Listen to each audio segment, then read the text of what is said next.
So in our next session, we'll hear, as Grant said, from the Statistics Canada Questionnaire Design Resource Centre, with a rare look at the process that the census and other surveys are subject to before release. So I'd like to welcome Guido, a senior analyst for the Questionnaire Design Resource Centre, and Monia Bergeron, a consulting analyst with Statistics Canada's Questionnaire Design Resource Centre. Qui and Monia, over to you. Okay, I'm going to start sharing my screen with you. I need to find my presentation. Sorry, it was working just fine before. So, sorry about that. Okay, let me launch it here.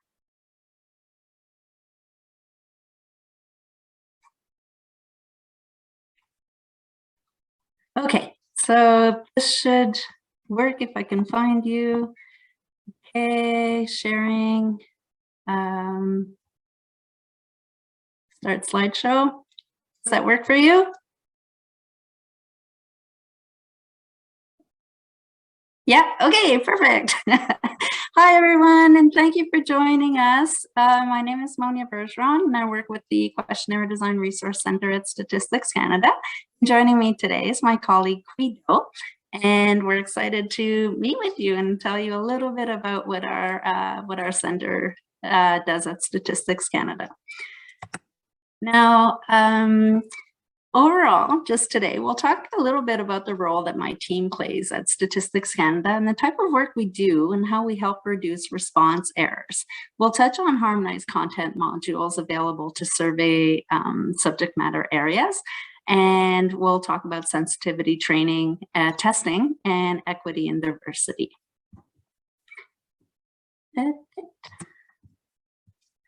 Okay, so the Questionnaire Design Resource Centre is actually a result of the policy on the development of questionnaires at Statistics Canada. So it does state that any survey before it goes out for collection does need to be reviewed by the QDRC, so the QDRC Questionnaire Design Resource Centre.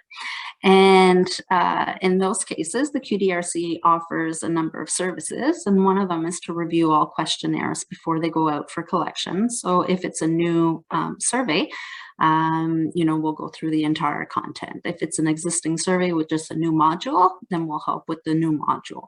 And even if it's a recurring survey that remains the same over time, they do check in from time to time, to check in, make sure everything's still good. We do pre-testing of questionnaires, so that tends to be cognitive testing of questionnaires. And so we're not there to collect quantitative data, but rather respondents' reactions to a questionnaire, whether it's user-friendly and easy for respondents to answer. We offer those services both in French and in English. And of course, we're there in general for assistance. Okay. I've taken over your screen share. It wasn't quite showing up properly. So I'm, if you would just let me know when to advance your slides, you should be able to see. Okay. Can you go to the next slide then? Yes, I can. Sorry for the inconvenience. Who is speaking? Is it Grant? Yes. Okay, hey, thanks. Okay, when we take a look at the steps of a data journey, Grant, can you press on just the, it's an active slide, so if you could just, yeah, okay. So when we look at the steps of a data journey, the QDRC is towards the very beginning of the data journey. When we look at, people in the RDCs, the analysts tend to be towards the tail end, towards the analysis, modeling, and telling the stories. So next slide. And when we look at survey steps, when it comes to putting together a survey, there is the subject matter level, there is methodology, and then there's questionnaire design. So that's towards the beginning, middle stages. So next. When it comes to quality, it's something that we're all striving for quality data to derive accurate conclusions, make informed decisions, and Statistics Canada has 6 pillars of quality. Our contributions tend to primarily address accuracy and coherence. So next slide. So let's talk a little bit about bias and response errors. So when it comes to the QDRC, we do deal with certain types of bias. And so just to confirm, that's encouraging one outcome over another. So we want true answers, right? And we don't want, to bias people to answer in a certain way. So there's certain biases, response biases that we try to address. So the image sort of, has over 30 types of bias that can occur. But the QDRC, I'll just give you a couple of examples of the ones that we try to address when we do our cognitive testing. So let's say a recall bias. And so when a question asks the respondent to provide an answer, can the respondent recall the information to provide? If you ask them like, oh, 10 years ago, how did you feel about this? Or what did you do on this day 10 years ago? So the recall is going to be an issue. So sort of setting appropriate timeframes in the question is important. Another example might be availability bias. So similarly, if we think about a business, like Cette loves to have data as detailed as possible, as granular as possible, but sometimes that information is not available from businesses. So they have a certain way of keeping the records. So even if we ask for the moon and the stars, the information is just not available. Another type of bias might be the acquiescence bias or an agreement bias. And that's when a respondent will tend to agree with the research statement. So, did you vote in the last election? To be agreeable, to be socially acceptable, they might say, yes, I voted in the last election. When in actuality, they didn't, but they didn't feel comfortable saying that they didn't. So, we try to avoid agreement bias. There's also cultural bias. And, like we might think that the question is perfect in the survey, but when we go to test it, there's actually a cultural bias on it because there's, a certain word or something like that is being interpreted differently by someone who's, from another country. It could be Britain. They have, a different type of English sometimes. So we might think it's as clear as possible, but there's actual, like a cultural bias that could tint the question. So at the end of the day, we're looking to measure the outcome that we're hoping to measure, and we're looking for the true answer that the respondent can give us. So next slide. So the response process. Now we might not think about this, but every time someone asks us a question, so whether it's how are you or a question in a survey, we all go through the same steps before answering a question. So the first step is understanding the question. Do I understand what's being asked of me? The second step is retrieval, and that's sort of looking back and accessing the information. And judgment is the part where you're assessing how much of the information you're willing to share, and finally communicating an answer. And so just as a very simple example, I walk into the elevator, I see there's someone there, and they ask me like, hey, Monia, how are you doing? Okay, I understand the question. I know what they're looking for. And then when it goes to the retrieval step, now I've got to think like, how am I? So I started thinking back, it's only morning, very few things have happened, but my alarm clock didn't ring, my shower ran out of hot water. Anyway, so I'm retrieving anything that could have an influence on how I am. The judgment part might be, how much do I actually want to tell? How much do I want to reveal to this person? Do I know them? Are they my best friend? So this is where I make a judgment as to how I'm going to answer the question, and then communicating an answer. For the person I barely know, Monia, how are you? I'm fine, thanks. For my best friend, it's, oh my God, you would not believe the morning I've had. Okay, so these are all the steps that we go through when answering a question, and a respondent goes through those same steps as well when they read a survey question. So next slide. Okay, so when we do, when we test, we try to evaluate like a number of things, and these are just some examples. So we're looking at the question wording, like, is the vocabulary clear? Is the reference period appropriate. Recall of information, like we mentioned, this is something that the respondent will remember. Can they answer this sort of question?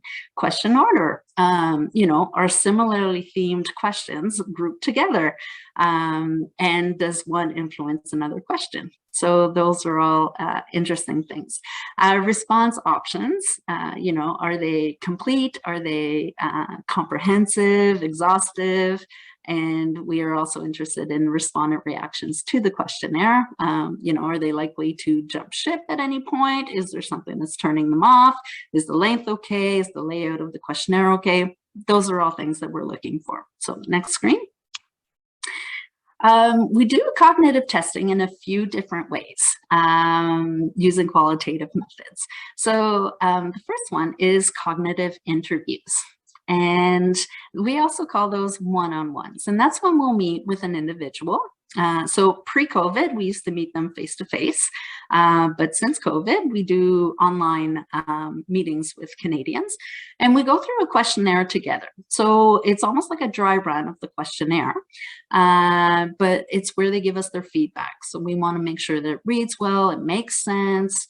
So they'll be going through the questionnaire and giving us their feedback. Now, the respondents that participate in this testing are purposively recruited and not just randomly. So if we're testing a module on a specific topic, we'll tend to recruit people for whom that topic applies. Right? If it's questions about aerospace engineering, then we'll likely recruit a business that works in aerospace engineering, for example. We tend to have very small samples, depending on the survey. So some surveys, we might be meeting with 10 respondents. And if it's the census, we might meet 300 respondents to get different flavors of feedback. So cross sections of age, gender, education, income. So it all depends on what the survey is about, the size and the budget, of course. Now, focus groups are something where we tend to use for more higher level impressions. So we might have a thought about doing a survey and we've done our research. We have a good feel for the subject matter. We have some ideas of questions. Did the lit review, did the international survey comparison. We have some questions, but we meet with people in that demographic, that group, like a group of experts, if you will, and we chat about it to make sure that we're going in the right direction. And maybe a nice little example was the survey of healthcare worker experiences during the pandemic. Okay, so we met with doctors and nurses, and we talked about the survey. And one of the questions was, if we were to ask you, could you access PPE during COVID? So personal protective equipment. Their response was, well, at what part of COVID? Because at the beginning of COVID, we didn't have any access. We actually had to reuse our masks. We had to reuse our gloves. Towards the end, though, that was all sorted out, and we had all the protective equipment that we needed. So the question, as we had proposed, did you have access during the COVID pandemic, actually needed to be split out. Beginning and end gave two different stories. So that's just an idea of a focus group where we get feedback. Next slide, please. So I was talking a little bit about one-on-one methods, and that's where I will share my screen with the participant, and I will share the survey and they will go through it. One of the techniques that we use is observation. So we like to see how respondents interact with the questionnaire. Like, what are they reading? Do they read like diagonally? Are they reading the questions? Like, are they just focusing on bold? Are they reading instructions? Like, how are they actually interacting? So these are the nonverbal cues, but we also ask for verbal insight from the respondent, and that's the think aloud. So while they're completing the questionnaire, they'll walk us through their thought process. So they'll read a question, they'll say, okay, well, this is what I understand the question to mean, and this is what I'm considering when I'm answering, and this is my answer because of X. Sometimes they'll say, well, the answer I want to provide is not one of the listed options. So I might select this one, but it's not exactly what I'm looking for. So looking at answer categories you know, that helps us make sure that they're exhaustive, or at least that we have a please specify. We also do things like probe respondents, you know, like, oh, what do you think of this word? Is it clear? We'll ask them to paraphrase, to put in their own words to make sure that, you know, they actually do understand what we're looking for. So next slide. I'm happy Grant's here. When I initially met, when we were discussing the possibility of QDRC presenting today, he did mention that, you know, to a certain extent, sometimes there's the thought that StatCan changes its content maybe too often or too regularly. And that's why this slide is sort of here. And my colleague said, it would take an act of God to bring a change in a questionnaire. So it's different perspectives, right? As far as, you know, I'm concerned, it does happen for sure, but not often and not flippantly. Okay, so I'll give you a couple of examples of why a survey would change. So let's think about the survey of household spending, right? In 1980, we used to ask about expenditures on VCRs. Today, that's no longer relevant. We'll be asking about Xboxes. Okay, now we're seeing a lot more gender questions instead of sex, or sex and gender. So those are more reflective of the times that we live in. Sometimes there'll be a revision because the French doesn't match the English, and so that needs to be addressed as well. So on the whole, we try to make sure that, well, at the QDRC, when we're assessing questionnaires, we try to make sure that it's consistent. So questions are similar across time, okay, for the same survey. And we also like to encourage commonality so that the same question or the same topics and whatnot are common across survey programs. So if we could go to the next slide. So at Statistics Canada, we have a repository that's called Harmonized Content. And it's a set of standardized questionnaire modules for issues. There's some for the social domain, some for the business domain, but they deal with standard concepts, definitions, classifications, and wording. So for example, some of the topics include Indigenous identity, age, marital status, gender, sexual orientation. So if I was a survey and I wanted to ask a question about these things, I could just go into the repository, the Harmonized Content repository, sort of pick up the question I want and drop it into my survey. So the question text is all there, help text if required, the answer categories are all there. So it's a module I can just grab and drop. And those modules have been tested by QDRC incessantly, so we know that they work, and that's how surveys can sort of build, you know, a questionnaire very quickly and consistently, and it's common. Yeah, so I'll actually hand it over to Qui, who will maybe walk you through a harmonized content example and talk to you about some other things that we do. Thank you, pardon me, Skip. Thank you, Monia. And sorry for everybody, I'm going to stop sharing my video. I'm just in a public space right now, so it might be more distracting to have my video on rather than not. So I'll go ahead and turn that off. But as Monia said, at the QDRC, we've done a few iterations of testing for harmonized content, and one of which is sexual orientation. So what you have on screen there is our current harmonized content, which has remained unchanged as of 2019. Next slide, please. Here, however, harmonized content does get reviewed every so often, and it's done over time to ensure that it's relevant to today's environment, especially something like sexual orientation. Here we have an example of something that we tested extensively with 17 focus groups involving 143 participants. And in addition to that, we tested with 74 one-on-one interviews. And you see that there's 3 different versions that we tested, version 1, 2, and 3. And this is because sometimes subject matter has a variety of concepts and terms that they'd like to test. And we incorporate this via A/B testing, or in this particular case, ABC testing, with 3 different versions. In A/B testing, one participant may be shown one version first. So version 1 may be shown first, and to get their reaction and feedback, and then the other versions are rotated. So this test resulted in a number of good findings. Participants discussed how sexual orientation is fluid or decided after some time of self-discovery. So anchoring it with a reference period at this time, which is present in version 1, was very important to them. There was also an important distinction between identity versus orientation. For participants who identified as part of the LGBTQ2+ community, identity was too rigid.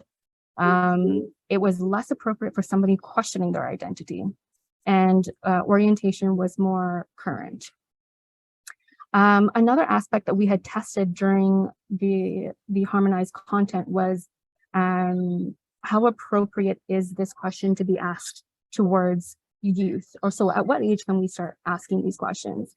For most participants, they agreed that age 12 to 16 was appropriate, because for them at this time of life, that time of life is attributed to self-discovery, puberty. The youth may have exposure to enough life experience for which they can reflect on.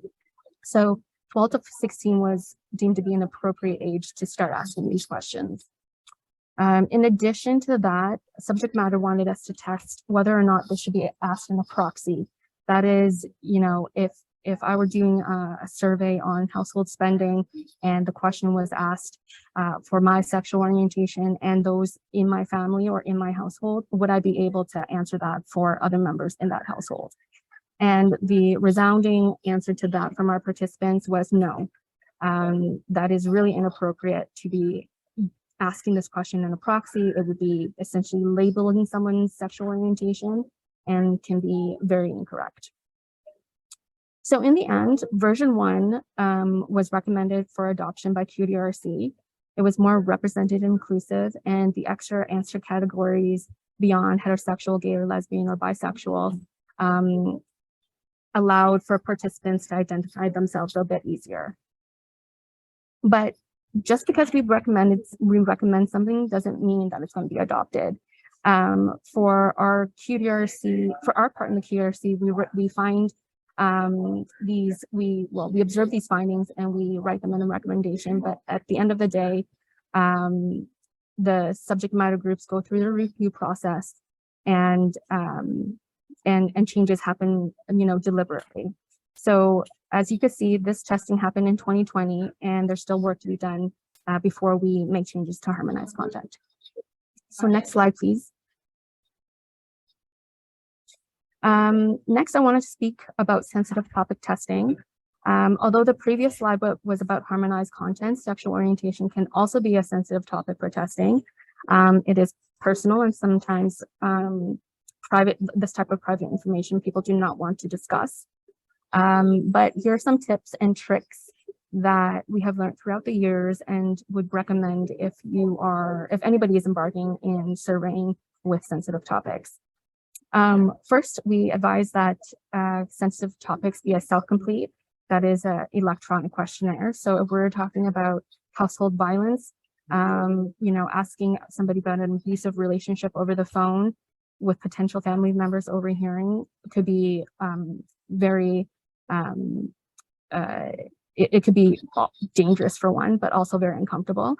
So the more discreet way is to do it as a self-complete in EQ, where the participant or respondent can enter that information privately by themselves. Second,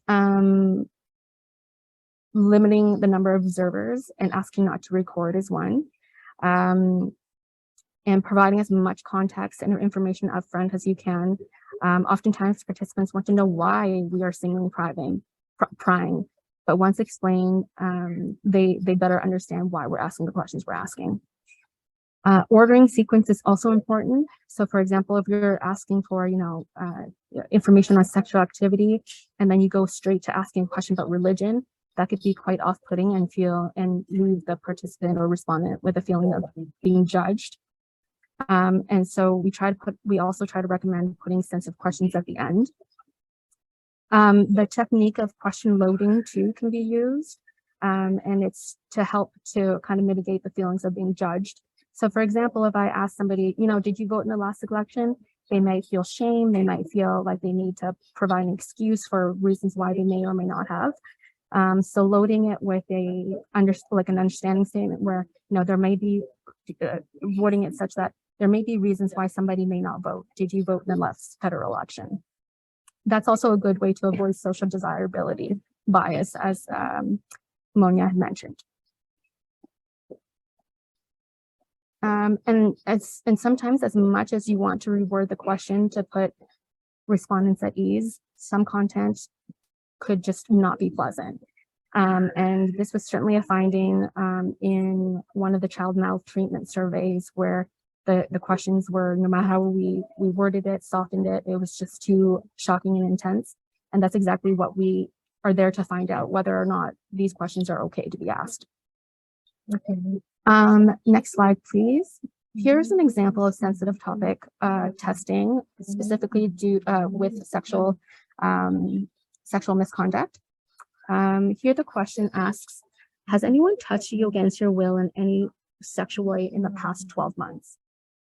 A number of participants thought the concept of against your will was this violent act where there was force being had. But there was lots of incidences that was retold where it just caught them by surprise. It was a hug from behind. It was a caress of the leg. It wasn't forceful, but it was still unwanted. And it's still, to them, counted as inappropriate touching and in a sexual way. So it was the term without your consent. The majority thought the term without your consent was better to encompass both the forceful behavior and the surprise behaviors. So in the end, we recommended that the question be changed to, has anyone touched you without your consent in any way in the past 12 months? So next slide, please. Next, I want to talk about some examples of equity and diversity. This particular question, when we're talking about, do you identify as a racialized person, this did not test well at all in the field. And it draws back to Monia's 4 steps in the response process, specifically understanding.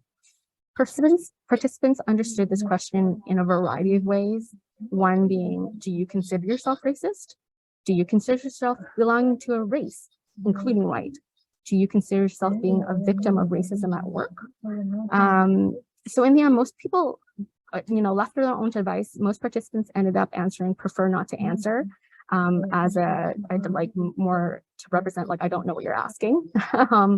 While, we hear the term racialized in the news a lot, but it may not be appropriate terminology widespread enough in these days to put in a survey. So not enough common vocabulary yet. The QDRC ended up recommending adoption of a very well-known question within Stats Can asking about visible minorities, which is also a part of harmonized content. Next slide, please. Here's another example of equity and diversity. This question resulted in a number of cognitive issues.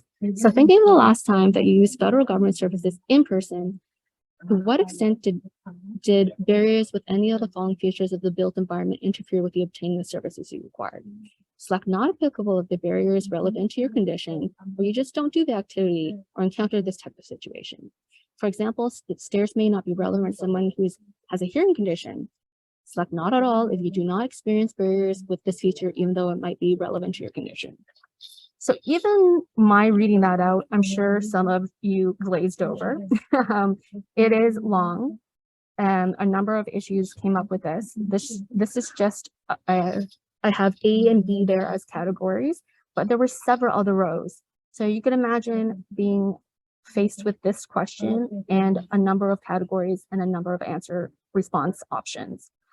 For those who, and then for those who did not have any conditions, the help text not applicable if the barriers is not relevant to your condition was confusing. They were not sure why this question assumed that they had a condition. And then on the opposite side, those who had multiple conditions, where some conditions were applicable and others were not based on the barrier, were unsure of how to respond, whether it should be not at all or not applicable. So if you go to the next slide, we tested during testing. So sometimes we respond to questions that fail early on with solutions so that we have opportunities to talk to participants about alternatives while we're testing. So this is one of the alternatives that we developed during testing. And it was to, the essence of this question is to provide a filter. So it's a filter question to split the query into 2 stages. This allowed us to remove the help text underneath the question. We got rid of the not applicable and not at all. So that was, it cleaned up the text. And only those who had indicated yes to any of these categories. So thinking the last time you used federal government services in person, did the following barriers interfere with you obtaining the services you required? So only those who said yes to any one of these as being barriers were then asked to what extent the barriers stopped them. And participants liked this version a lot better. And next slide, please. Here is another example from the same survey. As you could tell, it looks similar. Also asking about federal government service, but now online. So it's asking to what extent do we agree with the following statements. In general, participants were able to go through this really quickly, but in a retrospective probe, going back to it to better understand how people processed what was being asked, it was clear that they were answering it kind of passively. When they reviewed it further, they had said that all the categories was relevant to the online experience except for category C. Many participants selected neither agree or disagree to express not applicable. And they asked us, the interviewer, how would one even go about evaluating respect or inclusion for something that is merely transactional. So somebody may go online to file their taxes, renew a passport, send a package off at the post, and they are being asked, did you feel comfortable expressing your concerns to the service provider, or did the service provider seem to be committed to diversity and inclusion? That was for them very difficult to evaluate in an online setting. Many also thought that these were far-reaching and the government was trying to collect information to show that they were being inclusive.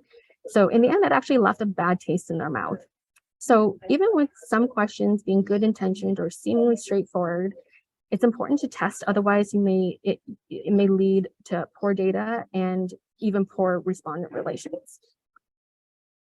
Next slide. So this draws our talk to an end.